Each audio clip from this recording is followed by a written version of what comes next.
Hello friends, నా పేరు శివ. ఈ వీడియోలో నేను జావాస్క్రిప్ట్ యొక్క అవుట్పుట్ని వెబ్ పేజ్లో డిఫరెంట్ టైప్స్ ఆఫ్ వేస్లో ఎలా డిస్ప్లే చేయాలో చూపిస్తాను. సో అందుకోసం నేను VS కోడ్ ఓపెన్ చేసుకుంటున్నా.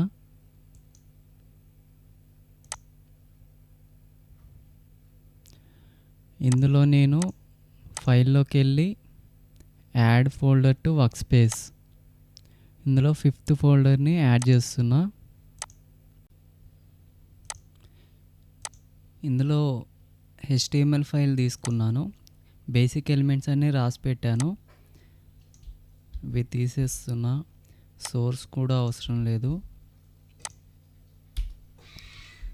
హెడ్డింగ్ కోసం H1 ఎలిమెంట్ తీసుకుంటున్నా.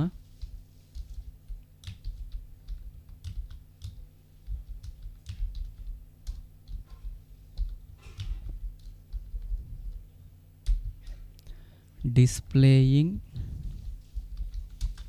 JavaScript outputs in different ways. మనం రాసేది చిన్న కోడ్ కాబట్టి ఈ స్క్రిప్ట్ ట్యాగ్లో రాయొచ్చు. అదే పెద్ద కోడ్ అయితే సపరేట్గా JavaScript ఫైల్ క్రియేట్ చేసుకొని అందులో రాయాల్సి ఉంటుంది. ప్రస్తుతానికి ఇందులోనే రాస్తున్నా. ఇందులో ఒక పారాగ్రాఫ్ ఎలిమెంట్ తీసుకుంటున్నా.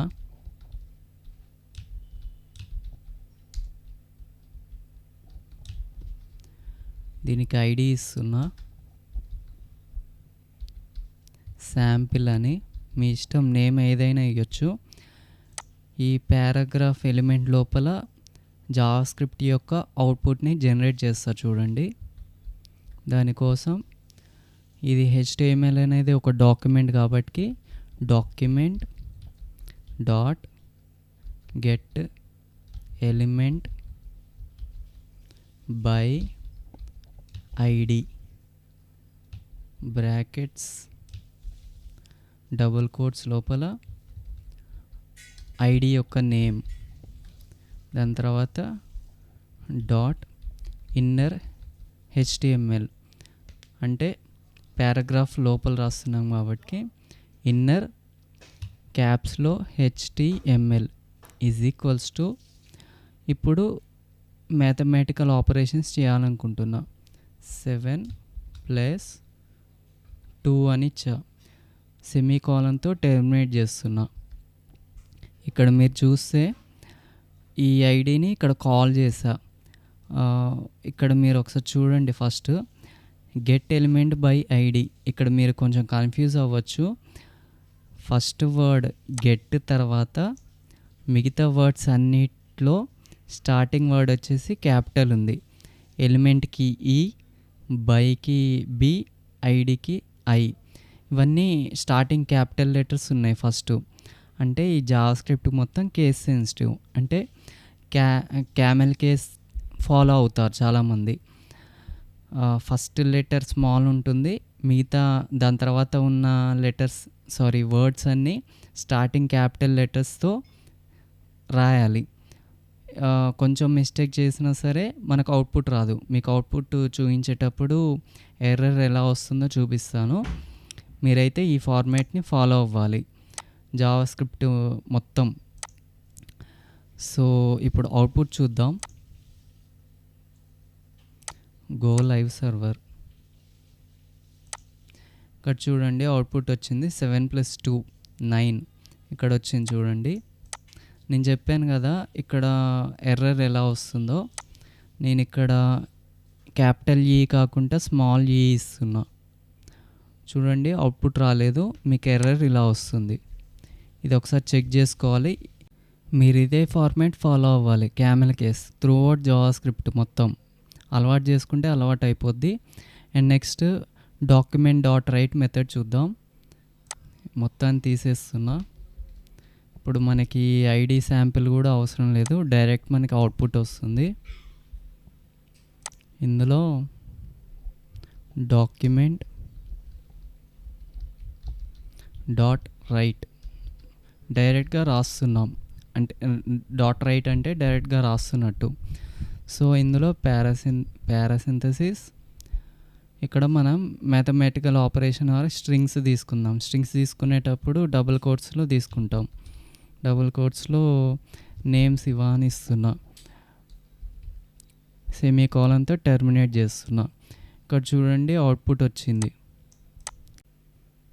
ఫర్ సపోజ్ డబుల్ కోట్స్ తీసేస్తే మనకి అవుట్పుట్ రాదు. చూడండి, సో ఇది టెక్స్ట్ కాబట్టి దీనికి ఖచ్చితంగా డబుల్ కోట్స్ ఉండాలి.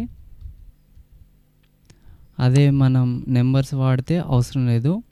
ఆల్ట్ షిఫ్ట్ డౌన్ యారో మనకి సేమ్ లైన్ కాపీ అయిపోతుంది.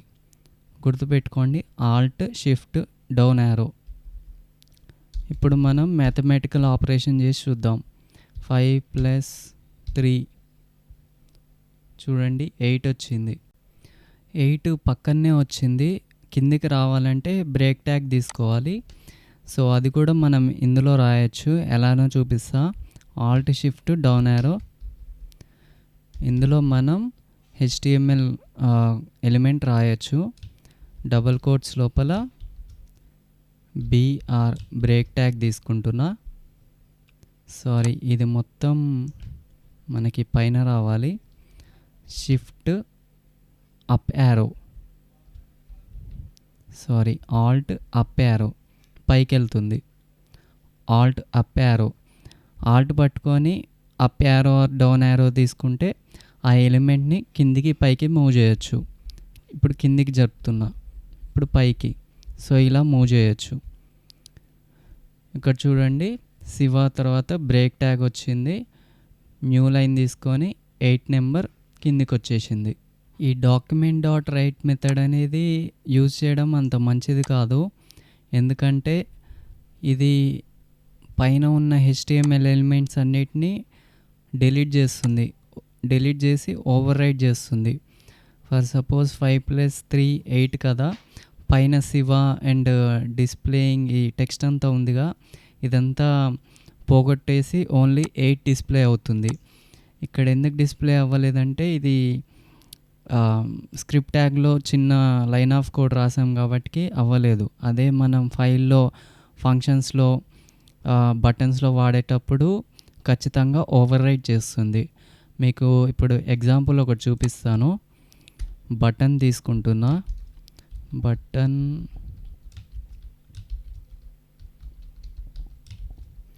బటన్ లోపల క్లిక్ హియర్ అని ఇస్తున్నా. ఫస్ట్ ట్యాగ్ లోపల ఆన్ క్లిక్ అనే ఫంక్షన్ తీసుకుంటున్నా. = డబుల్ కోట్స్ లోపల సేమ్ కింద ఏం రాసామో అదే రాయాలి. డాక్యుమెంట్ డాట్ రైట్ పారాసింథసిస్ లోపల మ్యాథమెటికల్ ఆపరేషన్ తీసుకుందాం. 9 × 3 అని ఇచ్చాను. ఇక్కడ చూడండి, క్లిక్ హియర్ అనే బటన్ క్లిక్ చేసినప్పుడు, అంటే ఆన్ క్లిక్ చేసినప్పుడు మనకి ఆపరేషన్ అనేది పర్ఫామ్ అయిపోద్ది. ఒకసారి క్లిక్ చేస్తా. దానికంటే ముందు బటన్ కింద బ్రేక్ ట్యాగ్ తీసుకుందాం. ఇప్పుడు క్లిక్ చేస్తున్నా చూడండి, 27 వచ్చింది. 9 × 3 = 27 కదా. మనకి ప్రీవియస్గా ఉన్న ఎలిమెంట్స్ అన్నీ పోయాయి. రిఫ్రెష్ చేస్తున్నా చూడండి, ఈ ఎలిమెంట్స్ అన్నీ మొత్తం కింద పైన ఉన్నాయన్నీ పోయాయి బటన్ క్లిక్ చేయగానే. సో ఈ డాక్యుమెంట్ డాట్ రైట్ అనేది టెస్టింగ్ పర్పస్కి యూజ్ చేస్తారు. అంతగా యూజ్ చేయడం మంచిది కాదు. నెక్స్ట్ అలర్ట్ బాక్స్ని డిస్ప్లే చేస్తాను. ఈ బటన్ తీసేస్తున్నా. ఈ స్క్రిప్ట్ ట్యాగ్ లోపల ఉన్నదంతా కామెంట్ చేస్తున్నా. మొత్తం మౌస్ లెఫ్ట్ బటన్తో క్లిక్ చేసి సెలెక్ట్ చేశాను. కంట్రోల్ // క్లిక్ చేస్తే కామెంట్ అయిపోద్ది. ఇలా కామెంట్ చేయొచ్చు. ఒకసారి కామెంట్ చేస్తే దీనికి సంబంధించిన మ్యాటర్ అంతా ఇక్కడ డిస్ప్లే అవ్వదు, కామెంట్ అయిపోద్ది. ఆ ఆపరేషన్స్ ఏమున్నా సరే పర్ఫామ్ అవ్వవు. సో ఇప్పుడు అలర్ట్ బాక్స్ని డిస్ప్లే చేస్తా చూడండి. విండో డాట్ అలర్ట్ పారాసింథసిస్లో డబుల్ కోట్స్ ఏమని ఇద్దాం, హలో వరల్డ్ అని ఇద్దాం.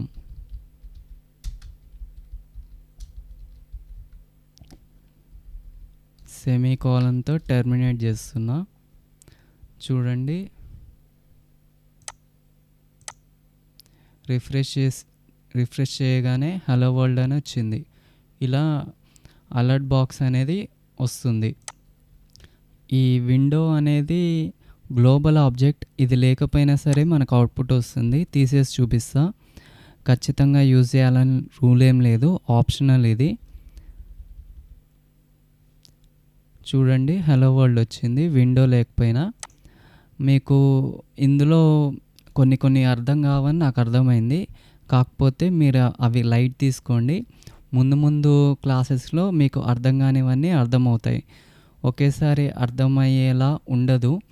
ఏ సాఫ్ట్వేర్ లాంగ్వేజ్ అయినా సరే అర్థం కానివి కొంచెం నోట్ చేసి పెట్టుకోండి. ఫర్దర్ క్లాసెస్లో ఖచ్చితంగా అర్థమవుతాయి. నెక్స్ట్ మెథడ్ వచ్చేసి console.log. పారాసింథసిస్ లోపల డబుల్ కోట్స్ నేమ్ నాగమణి అని ఇచ్చాను, మా మదర్ నేమ్ ఇచ్చాను. సో ఈ console.log మెథడ్ వచ్చేసి వెబ్ బ్రౌజర్లో డీబగ్గింగ్కి అండ్ అవుట్పుట్ చూపించడానికి యూజ్ అవుతుంది. అలర్ట్ బాక్స్ కామెంట్ చేస్తున్నా, కంట్రోల్ // కామెంట్ అయిపోయింది. సో ఈ అలర్ట్ ఆపరేషన్ అనేది ఇప్పుడు రాదు. వెబ్ పేజ్ మీద క్లిక్ చేసి F12 కీని క్లిక్ చేస్తే మనకి ఇలా ఓపెన్ అవుతుంది. ఇక్కడ కన్సోల్ లోపల అవుట్పుట్ చూడండి, నాగమణి HTML లైన్ నెంబర్ 16 దగ్గర మనకి అవుట్పుట్ వచ్చింది. F12 కీ కాకుండా మౌస్ రైట్ క్లిక్ చేసి ఇన్స్పెక్ట్ మీద క్లిక్ చేసినా మనకి ఇందులో కన్సోల్కి వెళ్ళాలి, అవుట్పుట్ వస్తుంది. రిఫ్రెష్ చేస్తే లైన్ నెంబర్ కూడా వచ్చింది చూడండి. నెక్స్ట్ ప్రింట్ ఫంక్షన్ చూద్దాం. దీన్ని కామెంట్ చేస్తున్నా. బయట బటన్ తీసుకుంటున్నా.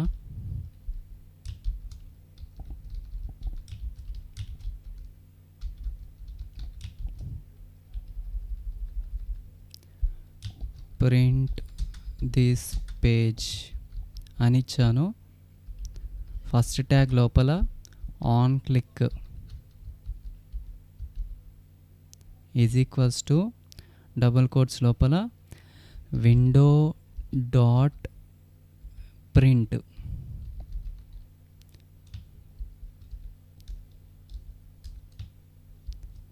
ఈ పారాసింథసిస్ ఇవ్వాలి అంటే ఇది సమ్ ఆపరేషన్ పర్ఫామ్ చేసుకోవడానికి లేదా ఫంక్షన్ నేమ్ ఇవ్వడానికి యూజ్ అవుతుంది. అర్థం కాకపోతే లైట్ తీసుకోండి. ఇక్కడ చూడండి, ప్రింట్ దిస్ పేజ్ అని ఇచ్చాను. ఇక్కడ క్లిక్ చేస్తే మనకి పేజ్ వచ్చేసి ప్రింట్ ఆప్షన్ అడుగుద్ది. క్లిక్ చేస్తున్నా చూడండి. సో ఇలా అడిగింది ప్రింట్. సో ఇది ఎక్కడ సేవ్ చేయాలి అని అడుగుతుంది. డెస్క్టాప్ 5th ఫోల్డర్ ఓపెన్, ఇక్కడ నేమ్ ఇస్తున్నా జే అని, సేవ్. ఒకసారి సేవ్ అయిందో లేదో చూద్దాం.